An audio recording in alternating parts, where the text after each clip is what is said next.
Page 403।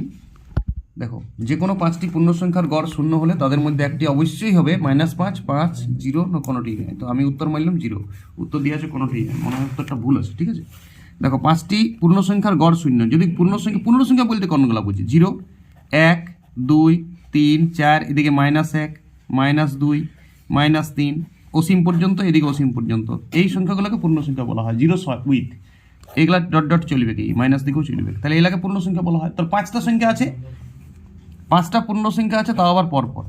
ঠিক আছে, দেখো যে কোনো পাঁচটি পূর্ণ সংখ্যার গড় শূন্য, তাদের মধ্যে একটি অবশ্যই, পরপর বলা নাই, যে কোনো পাঁচটা। তাহলে আমি ধরেছি একটা 3, এদিকে একটা 7। তাহলে দেখো ইয়াদের যদি গড় শূন্য হয়, গড় কি বলে? পাঁচটা সংখ্যার সমষ্টি বাই 5, এটা গড়।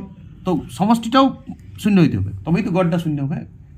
তাহলে নিশ্চয়ই সমষ্টিটা যদি শূন্য হয়, তাহলে যদি 3 থাকে তো -3 থাকতে হবে ওই সিরিজে, 7 থাকলে -7 থাকতে হবে। তো এটা তো চারটা সংখ্যা হলো, 0 হলো, কিন্তু তাহলে 5 নম্বর সংখ্যাটা কত হবে? মাঝের সংখ্যাটা 5 নম্বর। যে সংখ্যা থাকবে তার ঋণাত্মক সংখ্যা থাকতে হবে, যে সংখ্যাটাই পূর্ণ সংখ্যা থাকবে, ধনাত্মক পূর্ণ সংখ্যা, তার ঋণাত্মক পূর্ণ সংখ্যা থাকতে হবে, তবেই যোগফল শূন্য হওয়া সম্ভব।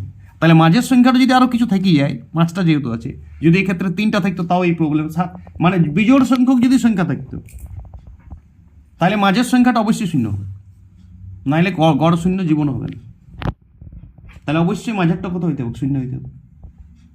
কিন্তু যদি জোড় সংখ্যক থাকতো, যদি 4টা সংখ্যা থাকতো, 4টা সংখ্যাতে শূন্য হওয়া আবশ্যক হলে, মাঝে তো 2টা সংখ্যা, 6টা সংখ্যারও মাঝে 2টা সংখ্যা থাকে, কিন্তু বিজোড় সংখ্যক সংখ্যা থাকলে, ক্যার দাও, বিজোড় সংখ্যক যদি সংখ্যা থাকে, তাহলে মাঝের সংখ্যাটা অবশ্যই শূন্য হবে একদম। তাহলে এই উত্তরটার বোঝার কিছু নেই, শুধু বোঝাটাই উত্তর 0 হবে। গড় শূন্য মানে মোট শূন্য, আর মোট শূন্য হওয়া যাবে তখনই ধনাত্মক পূর্ণ সংখ্যার অল্টারনেট ঋণাত্মক পূর্ণ সংখ্যাটা থাকবে। যদি +17 হয় তো -17 থাকতে হবে, +1,22,000 হয় তো -1,22,000 থাকবে, কিন্তু মাঝেরটা তো শূন্য হবে, নাহলে মাঝের সংখ্যাটাই গড় হয়ে যাবে। 5 দিয়ে ভাগ করে দেবো মাঝের সংখ্যাটাকে, সেক্ষেত্রে তো শূন্য হতে পারে না, তাহলে মাঝের সংখ্যাটা অবশ্যই শূন্য হবে।